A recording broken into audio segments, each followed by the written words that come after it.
Hello, everyone. To those of you who have been following me pretty much from the beginning, you know how many times I have mentioned my absolutely favorite book, and that is, I have it with me, Your Soul's Plan by Robert Schwartz, who is, for the second time, and I'm really honored and very grateful, my guest today. And I want to say that there is no other book in my life that I have read, and I have read many, that has impacted me as much as Robert's book. And he's the author of 3 books. This is the first one, Your Soul's Plan. The second is Your Soul's Gift. And the latest one, which I actually have here, so I cannot show, is Your Soul's Love. And I have just completed reading that book about 2 days ago, to be honest. I was going through certain chapters again and again. So I want to welcome Robert again on my channel. And Robert is not just the author, Robert is also the hypnotherapist. And Robert, if you can please explain to our viewers, besides the books that we will go into, what is the kind of work that you're doing with like past life regressions, soul connection there? I'd be happy to. I practice only one form of hypnosis. It's called a between lives soul regression, or BLSR for short. What happens in a BLSR, it's a long session, usually 2 to 3 hours. It can be done either one-on-one, or we also do it as a group in my online workshop. It starts with some preliminary steps to help people relax physically and mentally. When those are complete, I guide you into a past life. It's almost always a past life that had a big impact on the plan for the current lifetime. You experience several different scenes in the past life, the last of which is the death scene. The portion of your consciousness that is having the past life experience leaves the body in the death scene and crosses back over to the other side, which I realize might sound a little bit ominous, but there's actually nothing to it. It's very easy and gentle. When you get back to the other side, most likely you will be greeted by one of your spirit guides, but it could also be an angel, an archangel, an ascended master, or a loved one who is back on the other side. You talk briefly with whoever greets you about why you were shown that particular past life, why it's important for you to know about it at this time, and how it affected the plan for your current lifetime.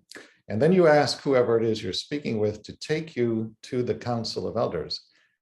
The council consists of the very wise, loving, and highly evolved beings who oversee reincarnation on Earth. And they know literally everything about you, every past life you had, and everything about the plan for your current lifetime. So when you get in front of the council, that is potentially a life-changing experience because they can answer any question you put to them. When we do it one-on-one, I base the questions on what you, the client, put in your intake form. When we do it as a group in the online workshop, I have a very long and extensive series of questions I've created, and I prompt the group as a whole to ask each of those questions. Those questions cover all the major areas of everybody's life. So by the time the BLSR is done, you should have a much better idea of what you planned, why you planned it, how you're doing in terms of fulfilling your plan, and how you can better fulfill your plan. People come out of a BLSR and they say things like, the council answered every question I asked and I have no more questions about my life. They also frequently comment on feeling tremendous unconditional love radiating from the council, and also a total lack of judgment. So they'll say things like, I could tell that the council knew literally everything about me, including all the bad things I've done in my life, but they loved me unconditionally anyway. And you know, that kind of unconditional love, that's our natural state when we're back in the non-physical realm. But here on Earth, it's quite unusual. So in many respects, to experience that kind of unconditional love when you're still here in a body, that's a homecoming of sorts. And it's a very joyous and happy experience. That's so beautiful. Thank you so much for this, Robert. And I just want to say to everyone, you can actually listen to the testimonies of those people who have experienced that work with Robert, and I will attach the links below to the website as well as to the YouTube channel, because I went through some of those testimonies and they are very, very deep, soulful, heartfelt, and it's beautiful work that you're doing. And I will be definitely participating in this experience next year. So I encourage everyone to look into it, because there is one coming very soon in December, right, Robert? December 11 and 12. Yeah, so right around the corner. I would like to start with my first question, which is not directly about your soul's love. However, you mentioned the console of the elders. When I read about it and when I heard you talk about it, something has activated within me. And this question came: is our soul able to evolve to the point to be part of this council of elders? Well, evolution, as I understand it, is an constantly ongoing process. You're evolving even if you're not aware of the fact that you're evolving. And it's also an infinite process. So sooner or later, everybody will get to a level of wisdom and a vibration where they could serve on the council. Now, whether or not you would choose to do that probably depends upon many different factors. But I believe that everybody will eventually get to that level of wisdom. So it's something to look forward to. Yeah. It gave me a sense of direction now that is higher than I feel it's right here. I want to say this, and I will be using myself a lot today as an example, because I have a strong sense also, as I receive emails and comments, that quite a lot of people are experiencing similar transformations right now, and shifts in energy, in awareness, in awakening. So I would like to hear from you, Robert, as there is a plan that our soul has made. Is there also like a collective soul that has a plan? Well, there's a collective consciousness, certainly, and karma operates not just at an individual level, but at a collective level as well. So there's karma for countries, there's karma for humanity as a whole. So I believe that there is an overarching plan for humanity that encompasses all of the individual soul plans. The overarching plan is not something that I have researched in my work. I'm very focused on individual soul plans, and in particular, why souls plan difficult challenges for themselves. So my work is really intended to give meaning to suffering that often appears not to have any meaning. But I do believe there is an overarching plan, and I believe that that is God's or Source's plan, whatever word you want to use, but it has not been the focus of my research. So for you particularly, how have you experienced the Source, God?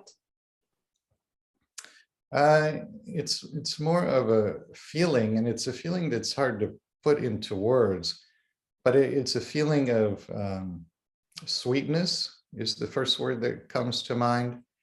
And it depends very much on where I'm at vibrationally on a particular day. You know, I think if difficult things are going on, it's a little bit harder to sense. But on a day when I'm feeling very peaceful or joyful or grateful for whatever reason, it's easier to perceive it then. It also is easier to perceive if you set an intention to perceive it. You know, the mind gets very busy, and it's creating stories all day long and judgments all day long. And when you're at that level, that screams out an awareness of God or Source to a large extent.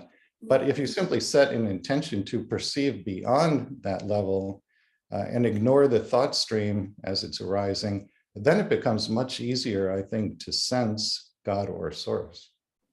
You know, I have asked you also this because in your latest book, Your Soul's Love, there was one of the latest chapters, you describe this sensation of like a warm blanket wrapping around this energy field that came actually, it actually approached you, right? When you were working with one of the people that you wrote about. Yeah, you're talking about a phenomenon that is sometimes referred to as overlighting. Mm-hmm. Overlighting occurs when a high vibrational, non-physical being encompasses a physical human within its energy field. So that happened to me when I started to speak with a particular person who I was interviewing, and her story ended up in the book on the celibate relationships topic.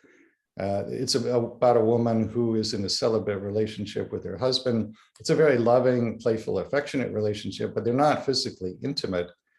And we were exploring, did they plan this before they were born, and why would they do that? So as she and I started to talk, right at the very beginning of the conversation, I could feel that some being, and I don't know who it is, but some being or beings had overlighted me. Mm-hmm. And I understood why it was happening. Basically, Spirit was saying to me, this story is important, consider it for your book. And that was one of the main reasons why I put that story in the book, because I understood what was happening during the overlighting. That was, can I tell you, Robert, that was actually one of my favorite stories from this book. So just for everyone watching now, Your Soul's Love is a book about intimate romantic relationships, our relationship with love, either through the form of relationship with another person or solitude, or other aspects like celibacy, right? So it's very interesting topic. And I know, because I've listened to a few interviews that you gave after this book was ready, that it was inspired by the people you actually came across with, or your readers, or right? So Mm-hmm. that's how this came into life. Yeah, a lot of people expressed interest in a book about the pre-birth planning of challenges related to romantic relationships.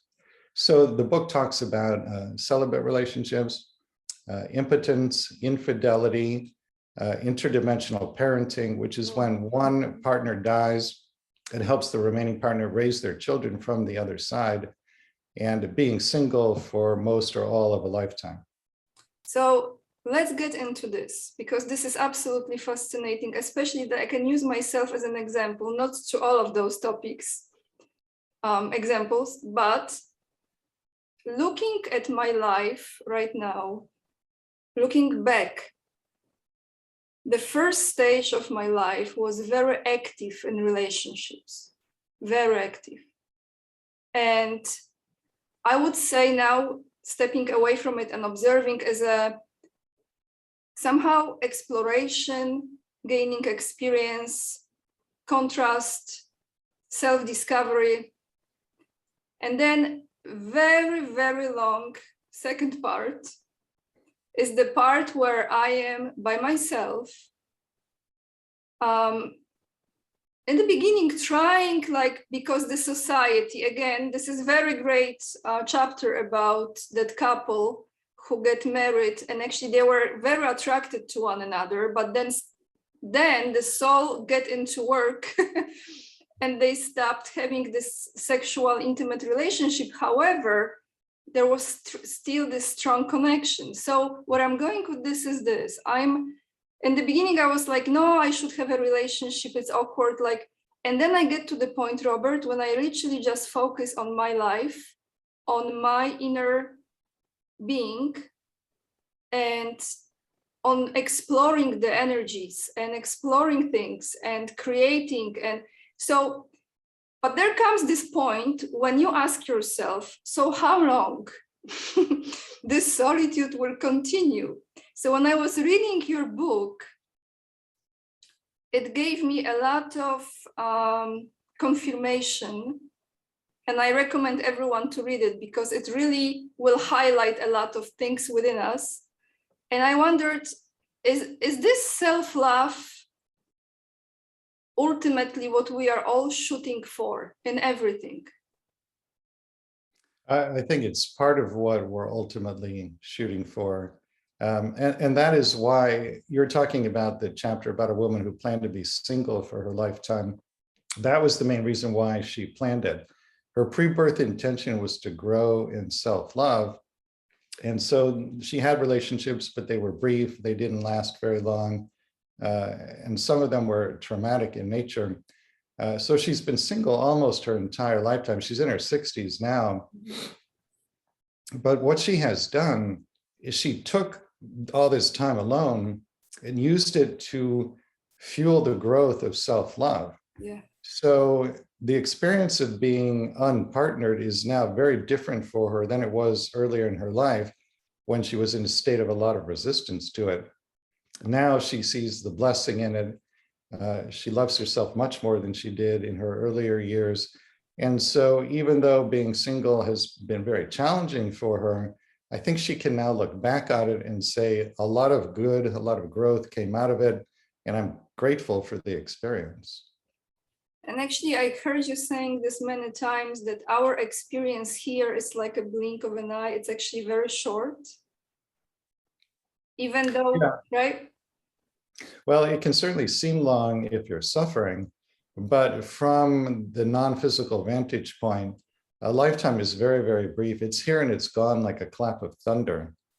So, and yet the growth, the learning that comes out of it, the wisdom becomes part of you literally for all eternity. And this is one of the main reasons souls plan challenges, because they know that a lifetime is very brief, and yet the wisdom becomes part of them for all eternity. From that perspective, it does make sense that souls would plan great challenges for themselves.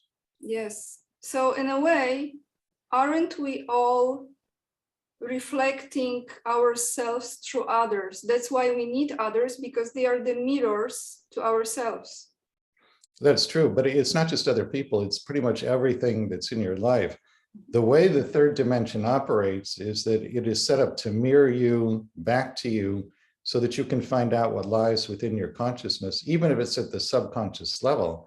And then if you discover there's something within you that needs healing, you can bring it from the subconscious to the conscious level, and then you can set about healing it. So the world is always mirroring us back to ourselves. So I want to ask you this, Robert. I was actually thinking about it many times. Earth is the school, or is Earth the prison? Well, that's all a matter of your perception. So if you're in a state of resistance to your life or to the challenges in your life, it can certainly feel like a prison. But if you look for the underlying lessons, and that's what my work is really all about, is teasing out the underlying lessons behind our experiences. If you're focused on those, then you know that it's a school, and you can actually be grateful for the learning that's taking place in that school. So now, if the soul is choosing to work on a certain virtue that you mentioned, those virtues throughout all your books. And again, this is my absolutely #1 book ever from all the books that exist, Your Soul's Plan. And I really mean it. Because of this book, Robert, I just want to tell you, my relationship with my father, I get emotional because I was just there visiting him in Poland, and he's older, is completely transformed. And this is because I read this book and I allowed myself to find courage to approach this relationship in a different way than I would without this information. Mm-hmm. It tapped into something in me. And I really am so grateful for this. I want to tell you this. And I speak on behalf of thousands and hundreds of thousands of people who read it, because I received emails from some of the viewers too. They absolutely love your work, and I'm very grateful for this. So well, you're welcome. I mean it, because this touched me, and I know it's changing. The whole dynamic has changed in my family because of this book. I mean, my choice too, but the book was there. So we come back, we work on certain virtues, and I wonder if this is the only let's say, earth plane that we are working on? Are there other planes of existence that the soul can choose to go and continue the same work? I think there are infinite number of them. And there are parallel earths where there are parallel selves having parallel lives. So it's tremendously mind-boggling. And I think we don't really need to understand the parallel dimensions. If we just focus on what we're doing in our own lives, that's really all that we're being asked to do, in my opinion. So really being present, that's the only way to be. Yeah. And as far as this interdimensional parenting, I would like you to explain this to people, because I find this very, very powerful experience, having this awareness that there is another soul, which we actually can connect with, right? Helping the parent or even the child in this dimension. Well, the story in the Interdimensional Parenting chapter is about a German woman named Alexa. She marries a Mexican man named Jorge. They settle down in Mexico. They have a child, a boy named Luca. Jorge was an adventure sports reporter. And shortly after Luca was born, he was covering an extreme sports event. He went up in an airplane with a pilot. Something went wrong, the plane crashed, and the pilot and Jorge were both killed. Right after he died, he came to Alexa in his spirit body, his astral body, and he said to her, this has happened, there's been this accident, and I'm now back on the other side. You and I and Luca planned this together before we were born. Don't worry, everything is going to be okay. I'm going to help you raise Luca from the other side. So this was their plan, which they put into place for personal reasons of their own.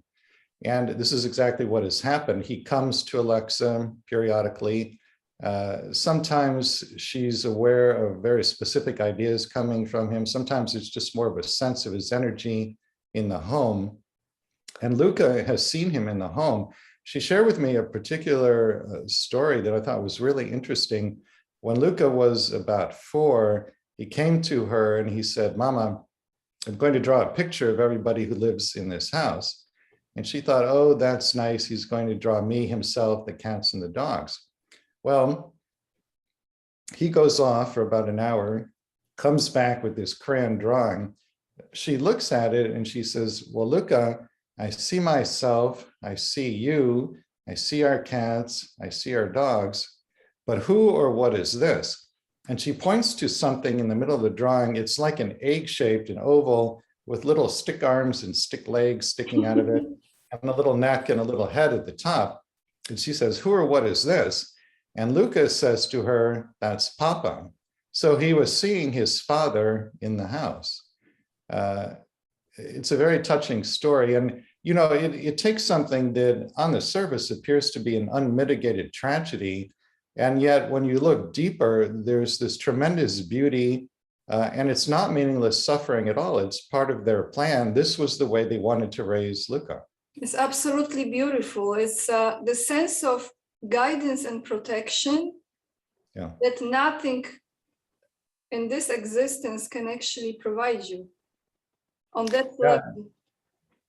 Well, you know, there was a woman who posted a review of the book on Amazon that was very touching to me, because she wrote about how she had 2 children with her husband, and then earlier this year he was killed apparently in a motorcycle accident. And of course, when this happened, she thought that this was the worst thing that could possibly happen to a person. And yet then she read the book, found out about interdimensional parenting.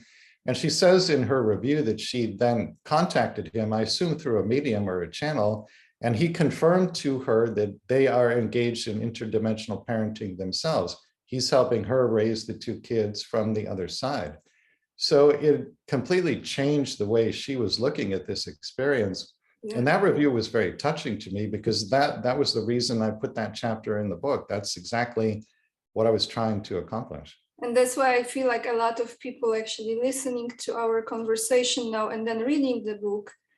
There's many people in this position where they feel their grandparents or their parents or even, you know, another like husband or wife, that there's, I don't think it's always like someone who passed away from the marriage.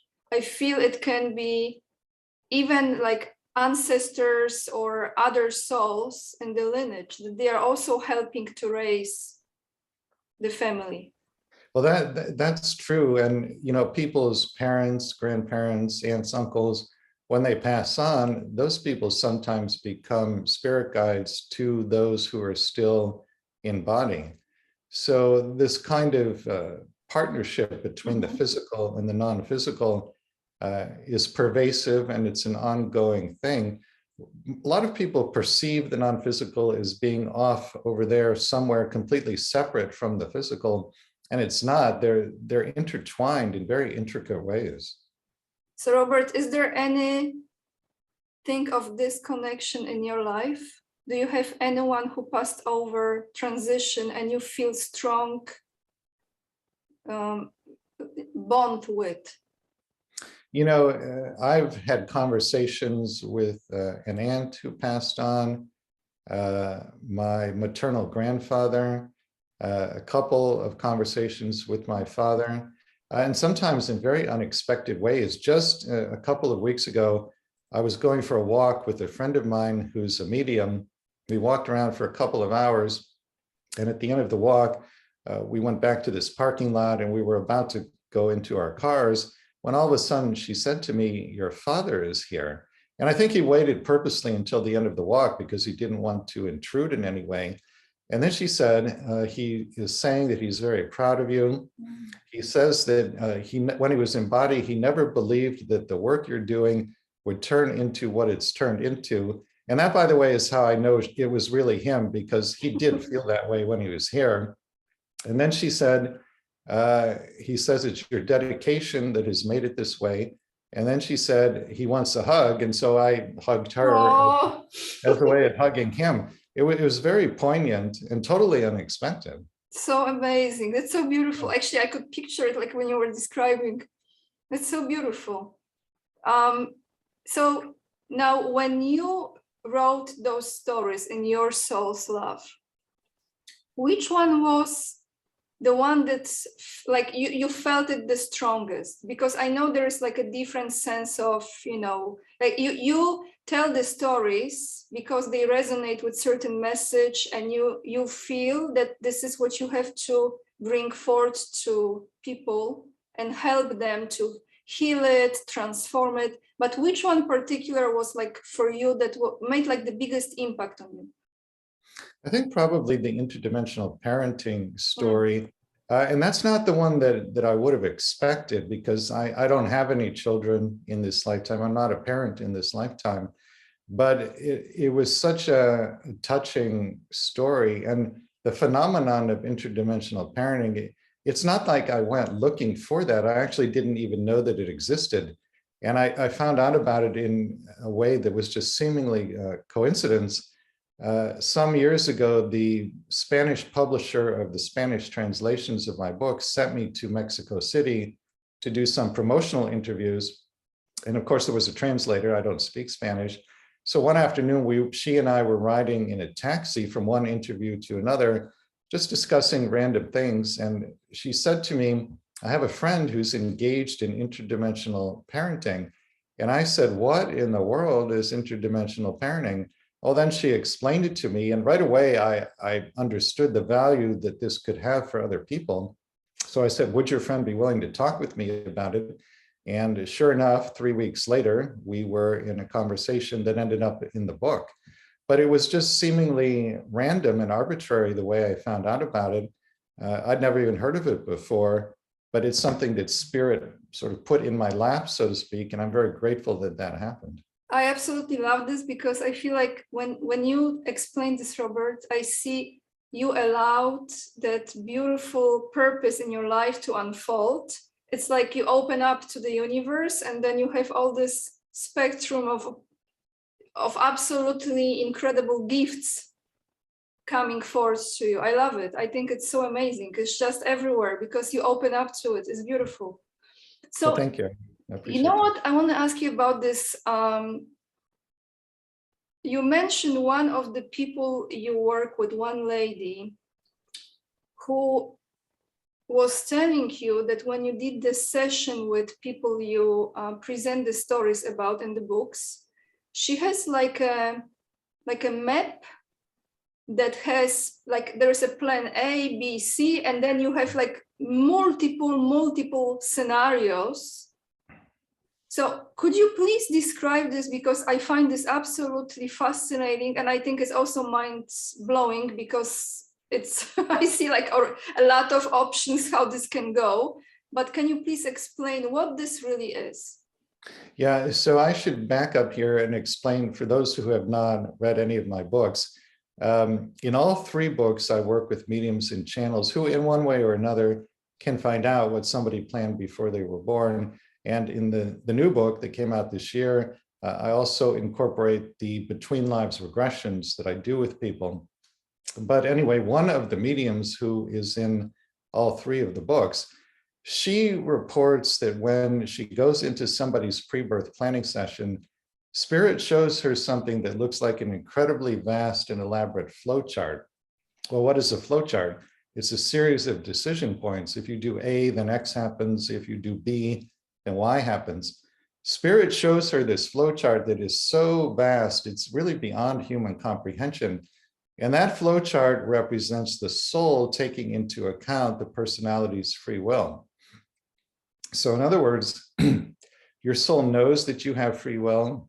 Your soul wants you to have free will because that's the only way that true learning can occur. You know, if we didn't have free will, we would just be automatons and we would never really learn anything. It's by making free will decisions and mistakes that you come to true learning. So that flow chart incorporates the soul taking into account the free will decisions the personality might make. Basically, the way it works is that if you make loving decisions, the path is relatively joyful and relatively free of suffering. If you make unloving decisions, there's more suffering that's involved. But either way, you still end up at the same destination. It's just a question of how long and arduous is the path going to be. So there is, and you mentioned this also, there's a plan A, B, C, D, and we go. And if we say A is the most elevated plan, which I think you also mentioned Christ, Jesus, and Buddha reach this level of enlightenment and decision choice, love, choosing love first and foremost, right? But I wonder also, let's say we are in the plan B, and then we kind of skip into plan C. Can we go back to plan B again? Yeah, and I think people are doing that all the time. You can think of the different plans as being different in vibration or frequency. So if plan A is the highest vibrational plan, there are very few people who are going to go through plan A for their entire lifetime. People are bouncing up and down between the different vibrational levels, the different plans all the time. Basically, what you want to do, whenever you have to make a decision of any kind, ask yourself the following question. Ask yourself, what would love do now? And whatever the answer to that question is, if you do that consistently, then you put yourself on plan A or B or C. If you don't do that, then you're on a lower vibrational plan that is going to have more suffering in it. So again, I'm going to use myself as an example, because this is truly fascinating how on time your books show up in my life. Like when this one, the first one showed up, it was when I need to transform the relationship with my father, and we did. 2 years later, I'm reading, because of course, right after I read Your Soul's Gift. So like right after, I just couldn't stop.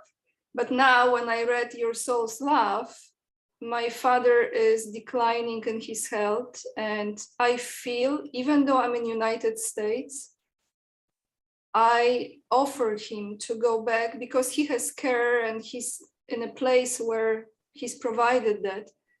But the sense of love that has been established now when I was there, this bond, this feeling, it's so beautiful and so humble, it's so simple. And I feel that I want to put everything aside and just go back and take care of him, which is a huge commitment. And he actually now doesn't want it, which surprises me. So now I have this example of two souls, right? My soul and his soul. And I wonder, are we both fulfilling this? Let's say, is my offering enough to express this love for him that was never really like this there? I came a full circle, truly. And then for him, is this form of his love? So like his soul came to this point. So I don't know, I just wanted to share this with you because I feel like it's very, very much of what you're writing about, actually. You know, I don't think that there's any one specific course of action that is necessarily the right thing to do in order to fulfill your soul plan. I can easily imagine that somebody would plan before birth to take care of an aging parent as part of a soul plan. I can also easily imagine the opposite, that somebody might plan before birth to be learning a very different kind of lesson, maybe a lesson about boundaries or self-care, self-love. And so maybe the plan is to be as loving as one can be without engaging in full-time caretaking. So there's no one course of action that is necessarily right or wrong. And that's why, you know, when people ask the question, what do I need to do to fulfill my soul plan? You have to really feel into it yourself. You can't really think your way through it, but it will have a feeling of rightness or wrongness, and trust that feeling. That is your soul communicating with you. Yes, and another aspect to it, Robert, is also this. You've mentioned that certain souls, let's say older soul and young soul, they are choosing to be born in different parts of the world. And how interesting is this? Again, I just want to use myself as an example because I'm actually confirmation to what you were saying, that I was born in Poland, very, very spiritually loaded land, historically and spiritually. And we say this like Slavic soul, because there's a sense of feeling things, vibrations, people, stories that is unlike anything. And it's in that part of the world, right? So like Czech Republic, Poland, Russia, some part of Russia, right? So I left that and I moved to United States, to different parts of US again, okay? And now when I went back, I'm like, my roots. So I do see that the soul, it's almost like choosing to have this experience very often, like from a different vantage point, like to forget, go somewhere else, experience completely different frequency and a very different hologram in a way. And then with all of this, come to this point of stop, go back, and now because it evolved, has changed, perceives everything differently. Well, when you talk about souls of different ages being in different locations, there's a body of general literature called the Michael system that talks about this. Michael here is not a reference to Archangel Michael. Michael is a group consciousness, a collective that has channeled a lot of information about life plans relative to soul age and soul archetype. It's a very complex system, and I'm not an expert in it. If your viewers just Google the Michael system, you'll find a lot of information about it, including some people who channel Michael, and you can set up a session with one of them and talk to Michael directly and ask questions about your life plan. But one of the things Michael says in the channelings is that where you are born depends in large part upon your soul age. And in the Michael system, there are, I think, 5 or 6 different categories of soul age. It's something like infant, young, middle-aged, mature, and old. And according to Michael, infant souls who have not had many incarnations on Earth want to explore survival on the physical plane. So they would tend to incarnate in a place like Africa, which lends itself to that kind of exploration. And then when you get to mature and old, according to Michael, they are interested in exploring emotions, relationships, psychological issues. And Michael says that mature and old souls incarnate in very specific locations. In the US, it's the Pacific Northwest and New Age cities like Sedona and Asheville, but also certain countries. And I believe it's the Scandinavian countries. Poland is also an old soul country. And there are a couple others that I'm not remembering right now, but it depends upon your soul age for some reason. Thank you for this. So Robert, can someone communicate? For example, during the meditation, I communicate with the soul of my father, even though he's still alive. My understanding is that whenever you think of somebody, you're essentially calling the attention of their higher self or their soul to you. If they're back on the other side, you're calling them to you. They're aware of the fact that you're thinking of them. But I do believe that you can communicate with a person's higher self. The way to do that would be to raise your vibration. So the average human is at a vibration, let's say here. The higher self, the soul, is at an ultra elevated vibration. So if you're going to connect, you've got to raise your vibration up, and the higher self will lower its vibration and meet you somewhere in the middle. So how do you do that?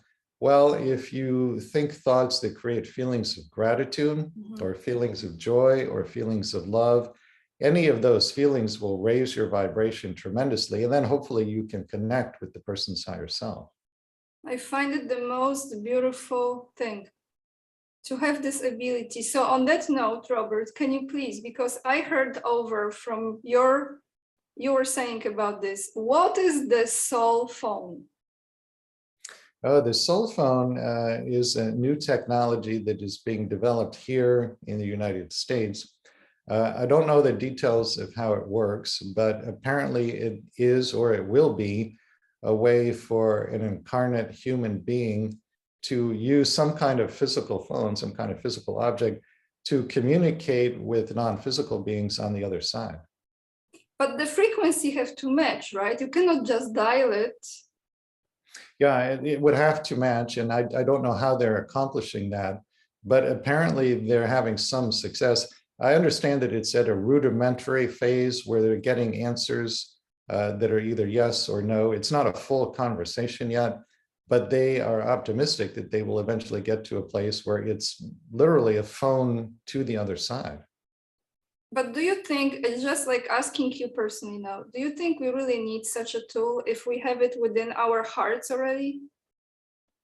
I wouldn't say that that the average person necessarily needs it, but it could be tremendously helpful to those who don't believe that they have the ability to reach out on their own to non-physical beings. And many people don't believe that they have that ability, even though they actually do. Yeah, you're right.